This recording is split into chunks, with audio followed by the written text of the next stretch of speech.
Hey everybody, this is a quick video in case you have a Gear4Music SDP-2 electronic keyboard piano and you need to do a hard reset to the factory default settings on it.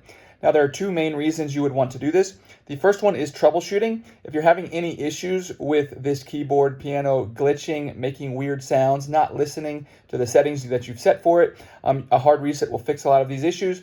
You will need to set up all your configurations and settings again because everything will be restored to its out-of-the-box settings, which is the second reason you might want to do this. If you just want to get a fresh start and delete and wipe everything off of here and go back to the out-of-the-box settings, we can go ahead and do that. It's actually very easy. All we need to do is turn our piano off, and then we're going to come in and press the reverb and the chorus buttons right here simultaneously, and we're going to hold them as we restore power, as we turn the piano back on, and just keep holding it until you see on this screen here, it will show up RST, and the piano will reset to its factory default settings.